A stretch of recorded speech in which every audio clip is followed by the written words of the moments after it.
A man can lose his fortune and still remain rich, but leave one's soul beneath the snow, and he may never own himself again. Ethan Caldwell heard those words in his father's voice as his black gelding stopped, without warning, on the narrow trail through Blackpine Pass. Snow swept sideways across the mountain, fine as salt and sharp against his cheeks. The wind had erased the road behind him and was already working on the road ahead.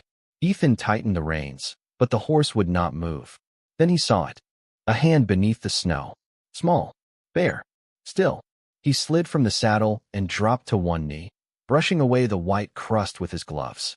Dark hair appeared first, then the pale blue edge of a wool shawl, then the face of an Apache woman half buried beside a fallen pine. She could not have been more than 30. Frost clung to her lashes. A thin silver chain circled one wrist, attached to a broken length of iron that disappeared beneath the drift.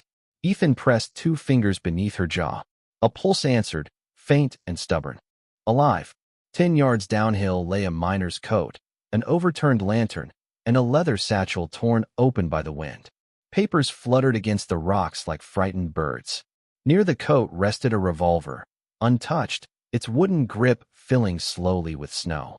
Ethan looked back at the woman. Her left hand was closed around a strip of red cloth, the kind used for a child's scarf. Nothing about the scene made sense, and in the mountains, confusion could kill faster than cold. He reached beneath her shoulders. Her eyes opened. Dark. Clear. Terrified. She caught his sleeve with surprising strength. "Don't take me down," she whispered. Her English was careful, each word pressed through numb lips. Ethan leaned closer. "You'll freeze here. Down there, they hang me." The wind swallowed the last word, but not its meaning.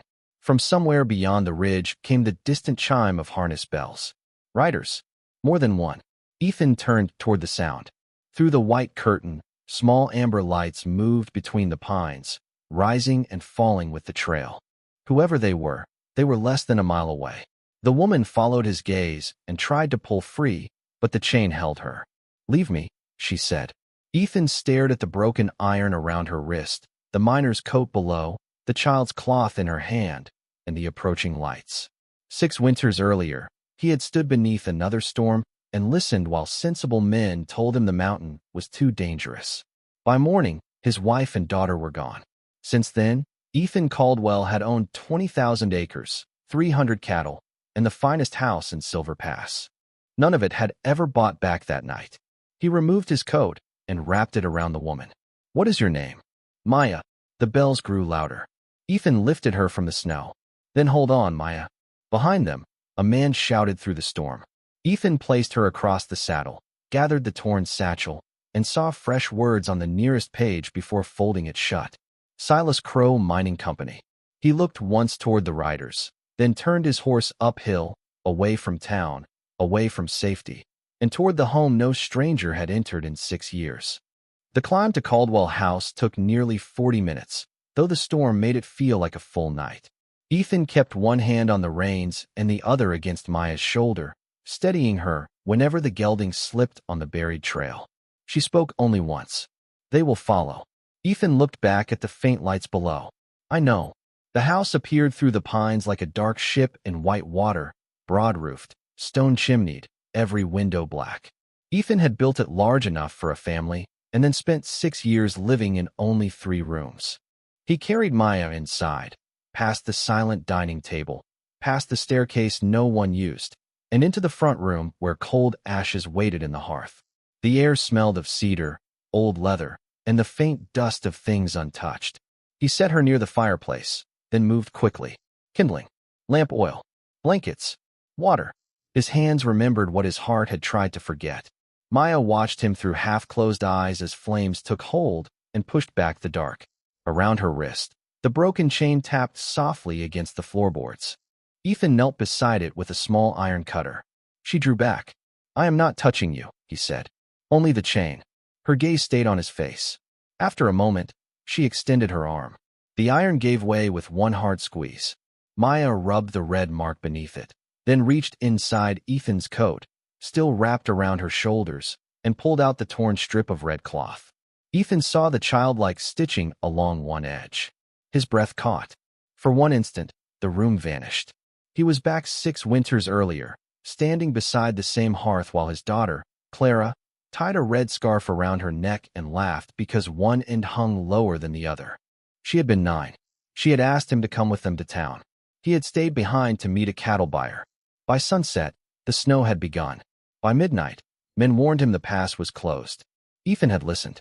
That was the part he could never forgive. Not the storm, not the mountain, the listening. Maya noticed his stare and folded the cloth into her palm. It is not what you think. I do not know what to think. He rose and crossed to a cabinet. Inside lay a silver compass with a cracked glass face. Clara's initials were carved into the back.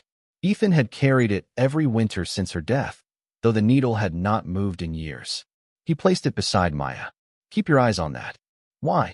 Because I need you awake.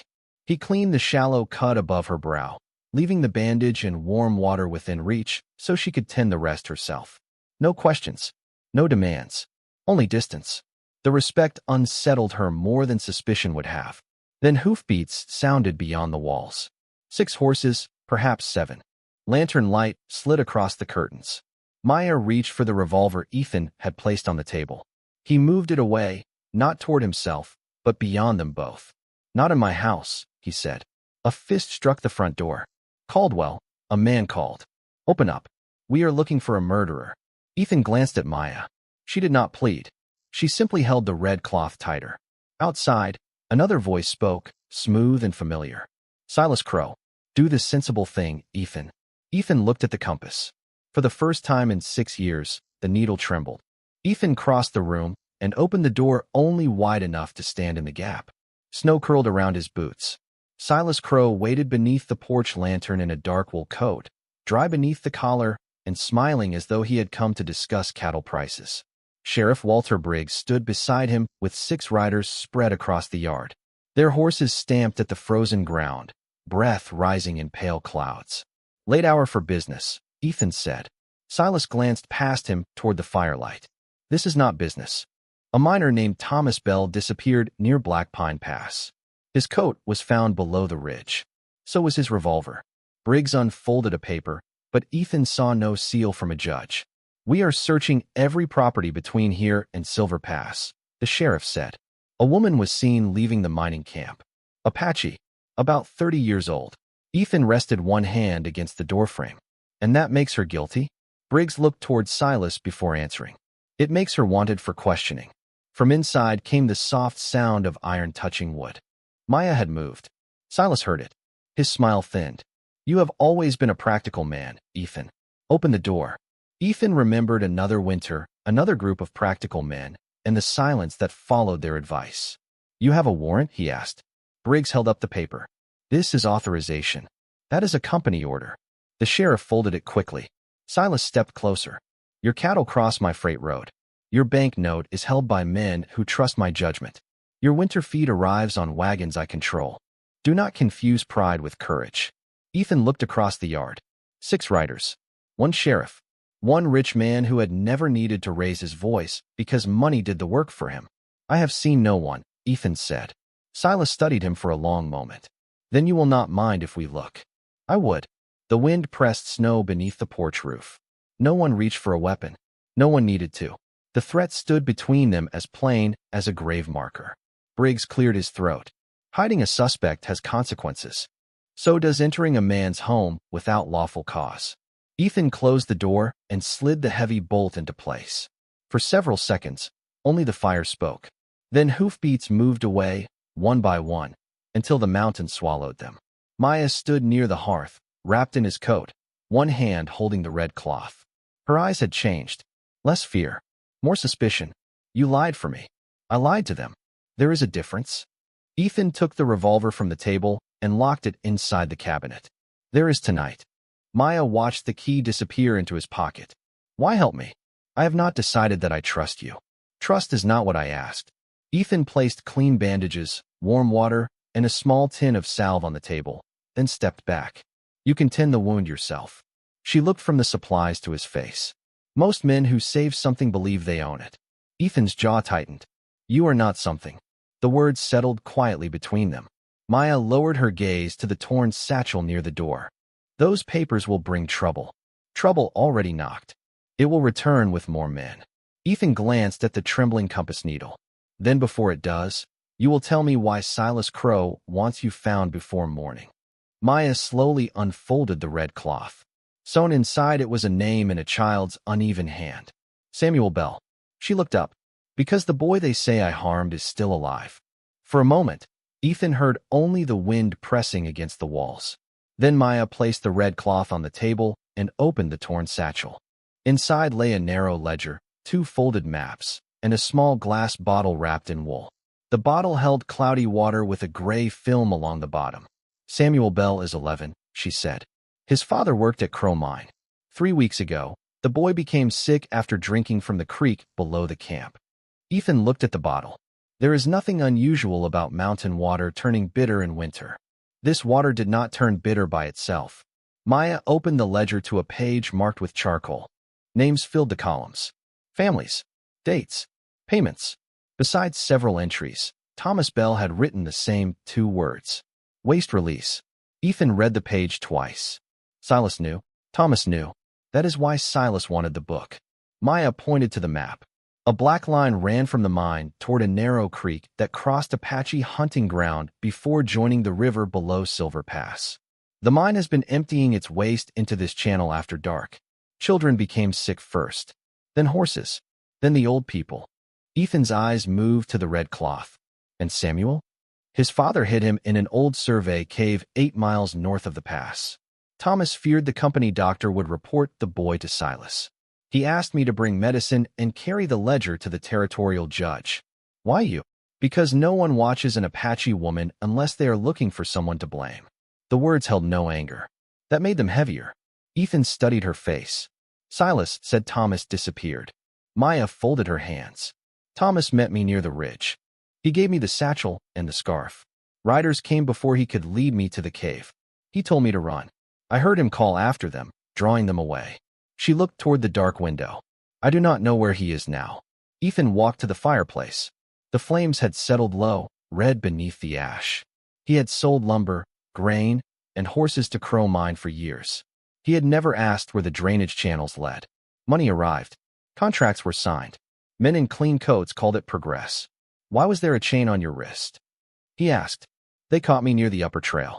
The storm frightened their horses. I slipped away when the chain broke against a tree. Ethan turned. And the revolver?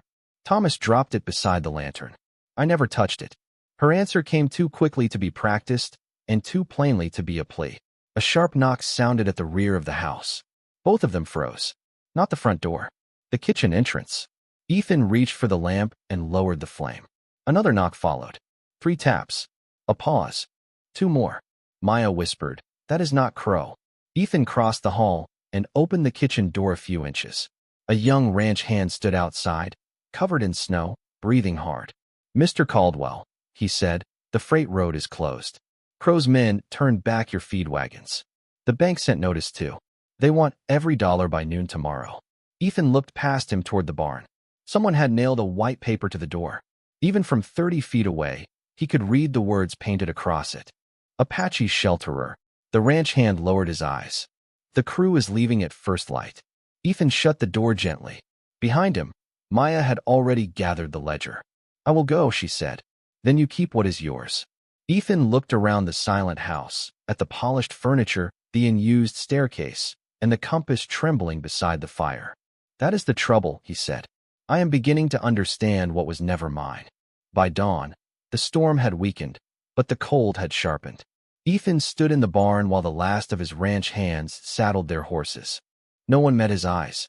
Men who had worked beside him for years moved quietly beneath the rafters, carrying bedrolls, gloves, and the small belongings that fit inside worn canvas bags. He did not blame them. Silas Crow owned the freight road, the bank note, and half the promises that kept families fed through winter. One by one, the men left. Their hoofbeats faded across the white pasture until only the wind remained. Maya waited near the stall door, wrapped in a brown ranch coat. "You should let me leave before they return," she said. Ethan tightened a saddle strap. "Samuel Bell is 8 miles north. The trail may be buried. Then we dig." Maya studied him. "You will lose this ranch." Ethan looked across the barn at rows of empty stalls. A ranch is land, timber, and paper. I have mistaken those things for a life long enough. He gathered blankets, rope, dried beans, and a lantern, then unlocked a cabinet beneath the workbench. Inside were company invoices stamped with the Crow mining seal. Ethan had kept every contract since his father's time. Maya watched him sort through them. What are you looking for? Proof that the ledger is not the only book Silas should fear. He found 3 receipts for barrels of industrial solvent, each delivered to the upper mine after midnight. The signatures belonged to men Ethan knew. One belonged to Sheriff Briggs. He placed the papers inside the satchel. Now we find the boy. They left Caldwell House before sunrise, riding single file into Blackpine Pass. Snow bent the branches low, and every sound seemed trapped beneath the white. Maya guided them toward a narrow ravine hidden behind a wall of fir trees. Twice, Ethan lost sight of the trail. Twice, she found it again by reading broken twigs, exposed stone, and the direction of wind-blown ice. After 2 hours, they reached an old survey marker nearly buried beside the cliff. A strip of red cloth had been tied around it. Maya dismounted quickly. Samuel. The cave entrance stood 20 yards above them, half sealed by snow. Ethan climbed first and cleared the opening with a shovel. Warm, stale air drifted out. Inside, a small lantern burned beside a bed of pine boughs. Samuel Bell lay beneath 2 blankets, pale and shivering, but awake. When he saw Maya, he tried to smile. You came back. She knelt beside him and touched his forehead. I said I would. Ethan noticed an empty water cup near the boy and the same gray residue inside it. Maya opened the wool-wrapped bottle from the satchel and measured drops of medicine into clean water. Samuel drank slowly. His breathing eased. Then Ethan saw words scratched into the cave wall behind him. His own family name, Caldwell Supply Route. Beneath it, an arrow pointed deeper into the mountain. Ethan lifted the lantern and followed the mark. 20 feet inside, the passage opened above a concealed drainage trench running beneath the rock. Gray water moved through it toward the creek below. Wooden braces supported the channel. Each beam carried the Caldwell Ranch brand.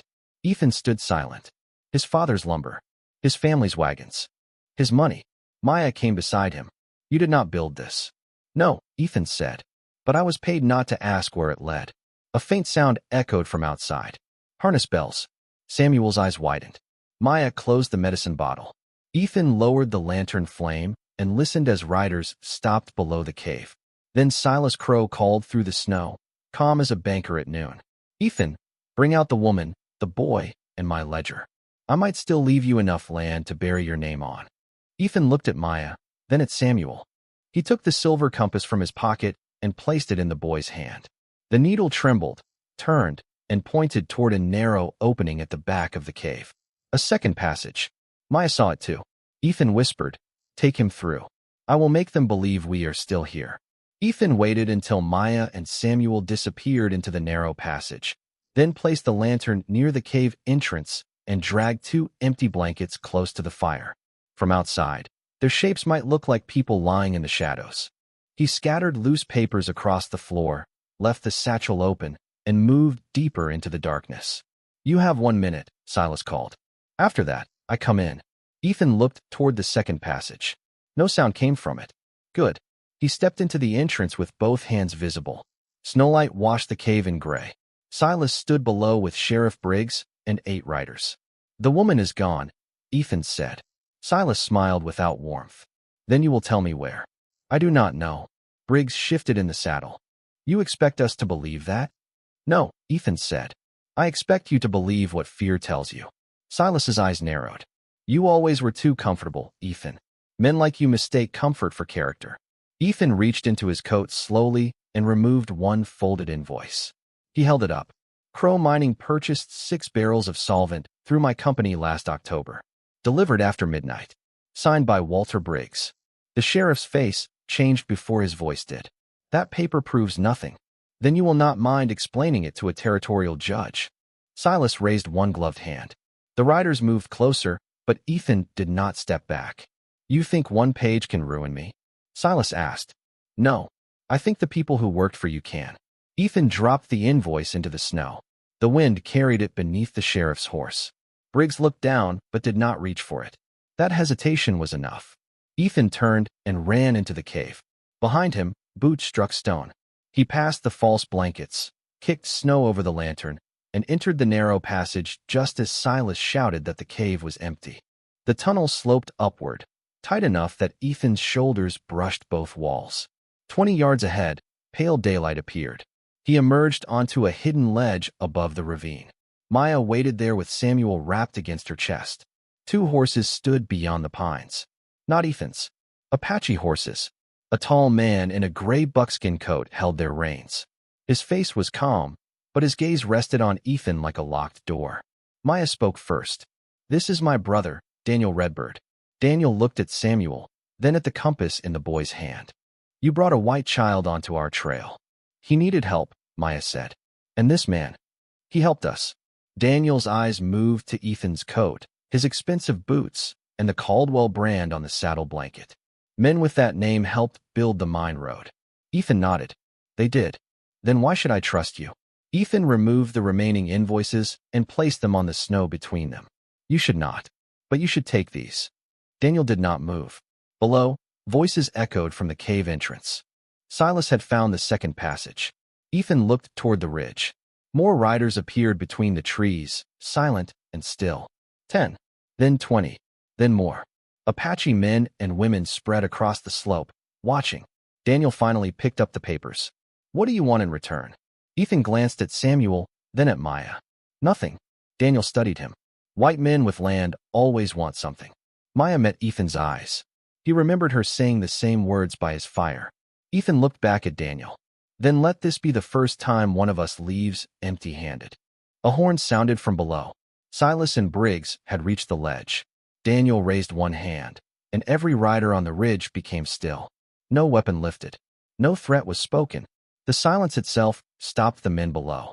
Ethan stood between the two sides, snow gathering on his shoulders, and understood that his wealth had never bought him a moment as costly as this one. Silas stopped at the edge of the ledge, his polished boots sinking into the snow. Sheriff Briggs stood beside him, breathing hard from the climb. Behind them, the hired riders spread out along the narrow trail, but none moved farther when they saw the Apache riders above. The mountain held everyone in the same cold silence. Daniel Redbird stepped forward and placed the invoices inside his coat. "These papers go to the territorial judge," he said. Silas gave a small laugh. "You think a judge will listen to you?" Daniel looked at Ethan. "No, but he may listen to the man whose name is printed on every shipment." Ethan felt every eye turn toward him. Silas's expression changed. "Careful, Caldwell. You are one signature away from losing everything." "I lost everything that mattered 6 years ago," Ethan said. "The rest was only property." Sheriff Briggs pointed toward Samuel. "The boy belongs with the authorities." Samuel tightened his grip on the silver compass. Maya moved closer to him, not hiding him, only standing where he could see her. "He belongs with his father," she said. Briggs opened his mouth, but Samuel spoke first. "My father told me not to trust the sheriff." The words were quiet. They carried farther than a shout. One of the hired riders lowered his eyes. Another turned his horse slightly away from Silas. Silas noticed. "You men are being paid to finish a job."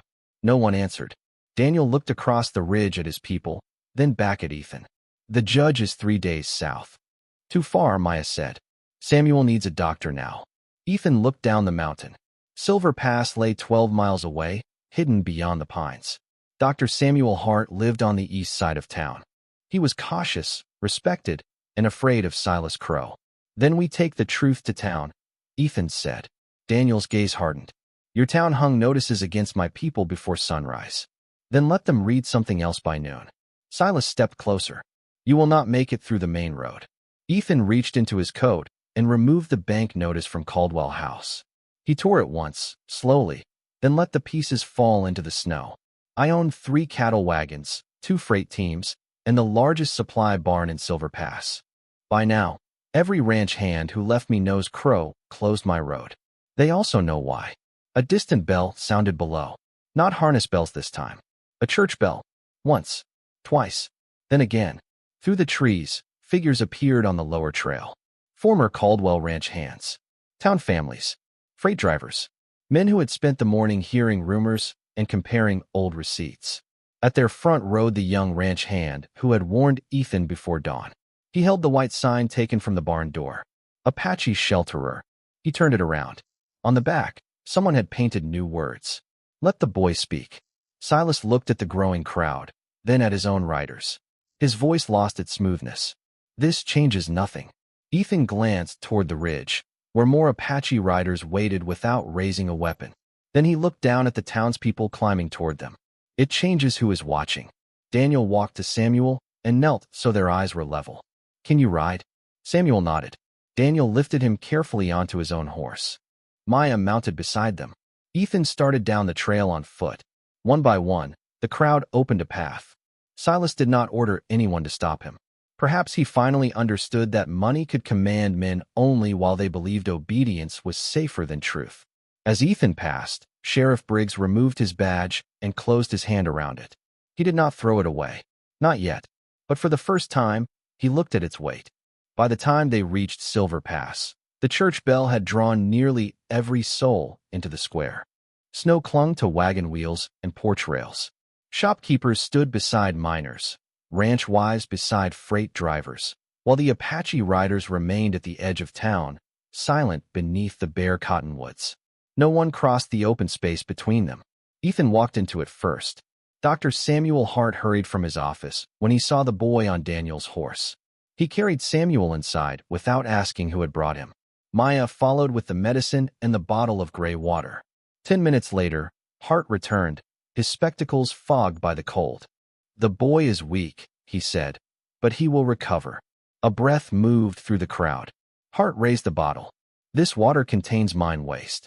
I have seen the same illness in 6 families this winter.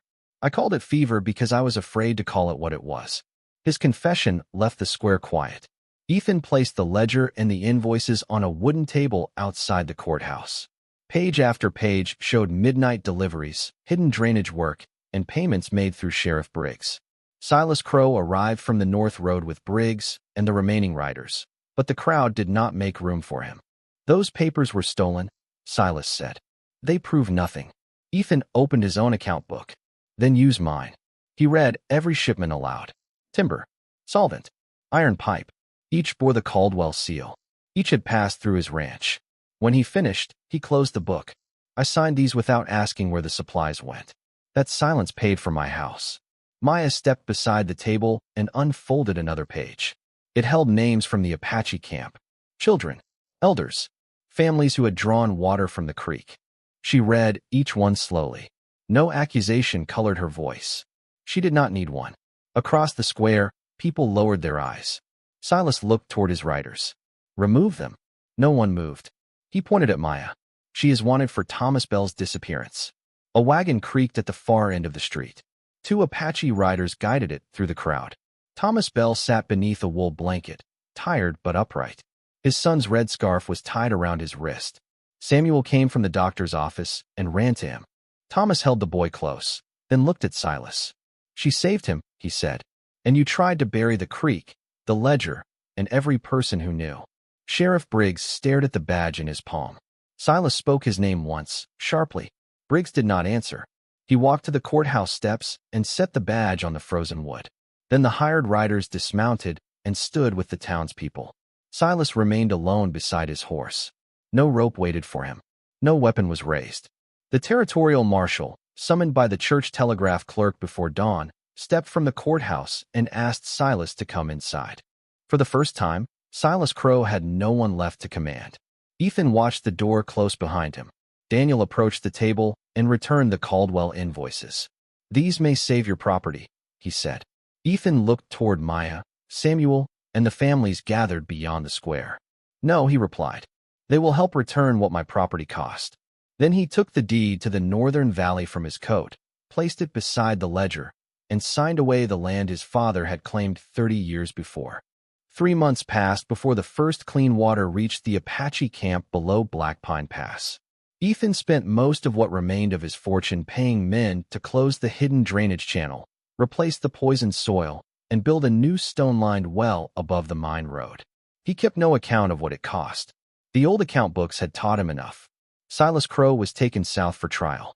Walter Briggs testified before the territorial court and never wore a badge again. Thomas Bell returned to work only after the mine changed hands, and Samuel grew stronger with every week. The boy kept Clara's silver compass beside his bed until the day he could walk to Caldwell House without stopping. Then he placed it in Ethan's palm. "It helped me find the way out," Samuel said. Ethan closed the boy's fingers over it again. "Then it still has work to do." The Northern Valley was returned through a signed agreement witnessed by the town and Daniel Redbird. Ethan did not call it a gift. He stood before the courthouse and said only that a man could not give back what had never belonged to him. Some people praised him. Others called him foolish. He listened to neither. Caldwell House grew quieter after the work crews left, but it was no longer the old silence. Ranch hands came by for coffee. Apache families crossed the property without being stopped at the fence. Dr. Hart held winter clinics in the empty dining room. Ethan opened the upstairs windows for the first time in 6 years and let mountain air move through Clara's room. He did not put her things away. He simply stopped treating grief like a locked door. Maya remained near Silver Pass through spring, speaking for families who had never been invited inside the courthouse. She met Ethan often, but never stayed past sundown. Their words were few. Their trust grew in the spaces between them. When summer came, she left with Daniel for the Northern Valley. Ethan watched from the porch as her horse disappeared beyond the cottonwoods. He did not ask when she would return. A promise demanded would have been another kind of chain. The first snow came early that year. By afternoon, Blackpine Pass had vanished beneath white clouds, and Ethan found himself standing beside the same window where he had watched storms for 6 winters. A rider appeared on the road. One horse, one figure wrapped in a blue wool shawl. Maya stopped at the gate, dismounted, and carried a leather medicine bag toward the house. Ethan opened the door before she could knock. Snow rested in her dark hair. She held out the silver compass. "Samuel said it belongs here." Ethan opened the cracked glass cover. The needle turned once, trembled, and settled toward the warmth behind him. "It points north," he said. Maya looked past him at the lit hearth, the 2 cups already resting on the table, and the coat hooked beside the door. "No," she said softly. "It points home."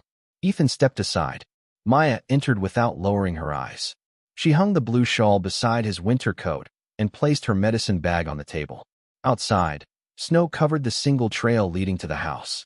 By morning, 2 sets of footprints crossed the yard toward the barn, side by side. Ethan stood on the porch and watched them remain untouched beneath the rising sun. For the first time, he did not follow the storm with his eyes.